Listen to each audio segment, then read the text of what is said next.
good. Paul, thank you very much for coming. My pleasure. Welcome to Kew Garden Hills. So we know that you're running for Congress and would love to just hear about your platform, your agenda, and just a little bit about yourself for people to know. Okay, great. Well, I'm running for Congress against Gregory Meeks. So that's New York 5, which is the lower half of Queens. I'm 60 years old. I'm relatively new to Congress. I ran against Meeks 2 years ago. Relatively new to politics, I mean. Been a civic leader for years. I'm a business owner, a homeowner, family man. I believe in our country. I think that the American dream has always been critical for America. That's what helps us renew. So my grandfather was off the boat from Italy. He came here as a 10-year-old. Started out in an orphanage. Things went sideways, but he was able to build a life. And on my other side of my family, my father grew up poor in the Depression. They didn't get rich, but they had a fair shot, got a good education, allowed their kids to have a better life. That's what we all want. So I think that's one of the things that always makes America great, is that journey is possible for anyone. And I also think something that's kept us successful over the years, not that we're perfect, is that we're a good country. We understand the difference between right and wrong. And one of the reasons I decided at my point in life as a grandfather that I want to get into politics is things need to get fixed, because I think the American dream is breaking down. The building blocks are broken. The schooling's terrible. I got a great public school education. My grandchildren can't get a great public school education. There's no guarantee of that anymore. The opportunities in life are more difficult. And there's so much more moral equivocation in America now.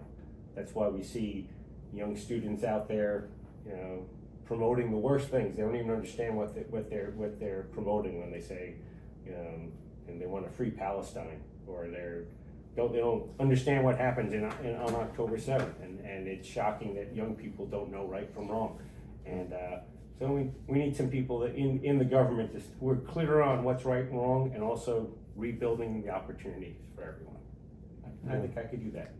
Yeah, and speaking of anti-Semitism, we're in Kew Garden Hills right now, and just 2 blocks away from us, there was a huge demonstration last week where I think 1,000 people, mostly funded by, obviously, we know Qatari regime.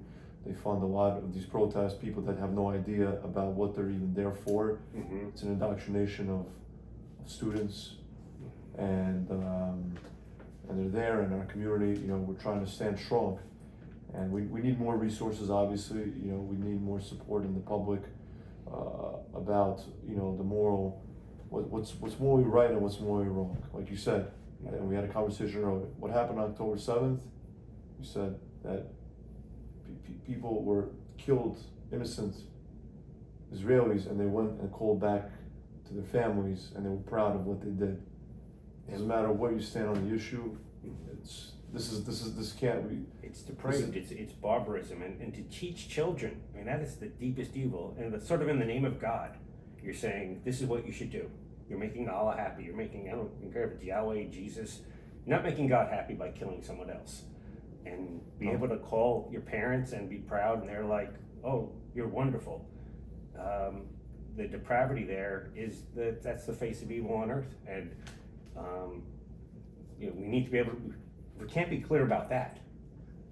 What else? How can we determine right from wrong anywhere? And we need political leaders who have the courage to say that. It doesn't mean that they hate Palestinians if you're, the congressman or the senator or the president, but you have to be able to say, this was as wrong as it gets, and this can't continue. Politics aside, this sort of evil can't be allowed in the world.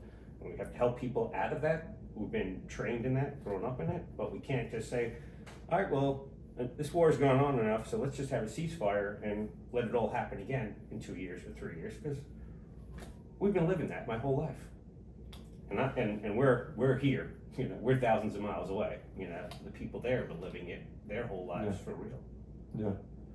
I guess obviously there's a lot going on in our country, but obviously besides the Middle East, the economy is really bad as a business owner. I know you're also in business, and it's been very tough, but obviously a lot of people are here to listen about October 7th and just kind of what, foreign policy wise. So what would you say you would, first day in office, or not, Congress, what is just kind of your policy prescription, would you say, for the Middle East?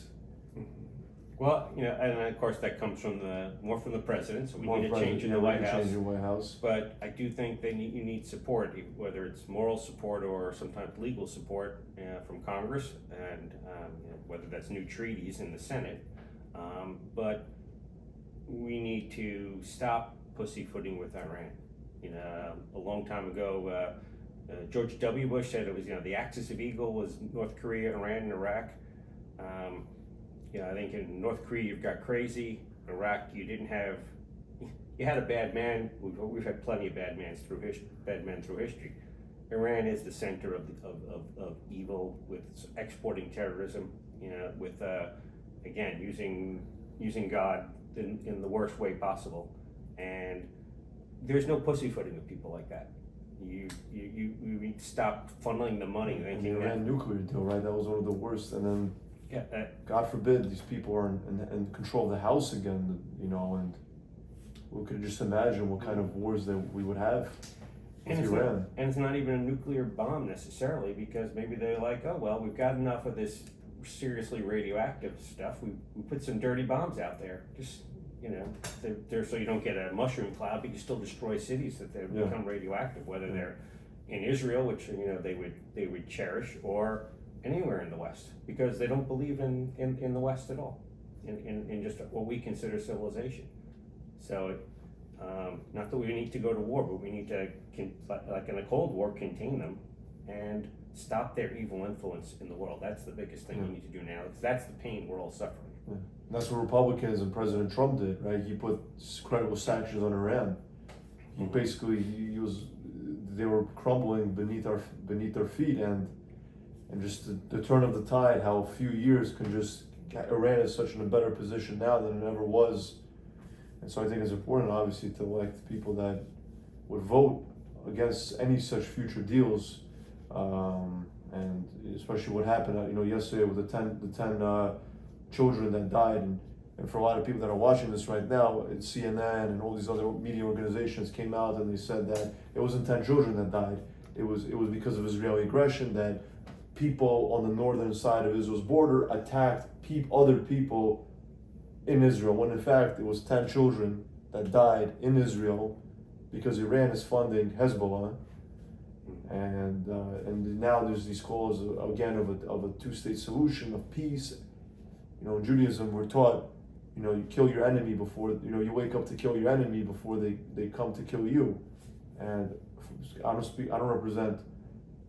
just represent my views, but I know that a lot of people do share my views, that all these calls for a two-state solution, for peace in the Middle East, it's very hard to achieve, because we're dealt with people here in America and also in the Middle East that just hate Jewish people for who we are, and they do not want peace.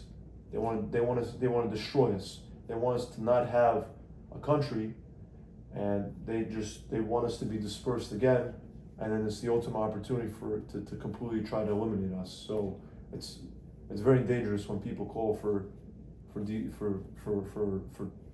things to come at ease at such a moment. When we got attacked, 10 children died. We have people here in New York saying that we want peace after that. I can't comprehend. What are your thoughts about that? Well, two things. One is on a two-state solution seemed realistic 25 years ago, when President Clinton had them together, and they said, oh, well, maybe there's a compromise that got rejected. We've been living, especially since Hamas took over Gaza, in a world where you can't say, why doesn't Israel want a two-state solution, when Hamas doesn't want a two-state solution? They don't want it. No. They don't want Israel to exist. So it's a silly conversation at this point in time. And as far as the children, it's always horrible when children die, and but there's one side, I think, that doesn't care when they fire their rockets if they land there, and there's another side that does. Yeah. And I think our media fall into the trap of playing it not down the middle, just being objective. Now I look at all media, so I even look at Al Jazeera. So obviously you're going to get a very different view. So every day on Al Jazeera for a week it was, Israel's killing children, Israel's killing children. So it sends that, And, so that's propaganda. I mean, and I'm not saying that children don't die or that, bad things don't happen in war, but it's a steady propaganda flow. I understand that. I don't understand when our media, which should be objective, will say, oh yeah, there was, just to make a parallel to President Trump, he got shot and CNN said,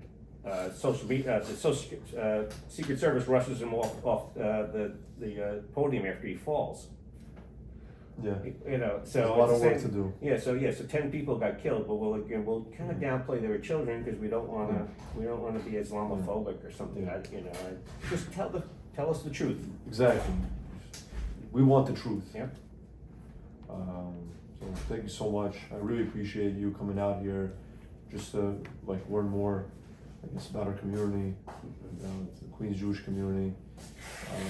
We're strong. We're very strong people. We're determined, we're resilient, and we do need, resources. Obviously, we need help.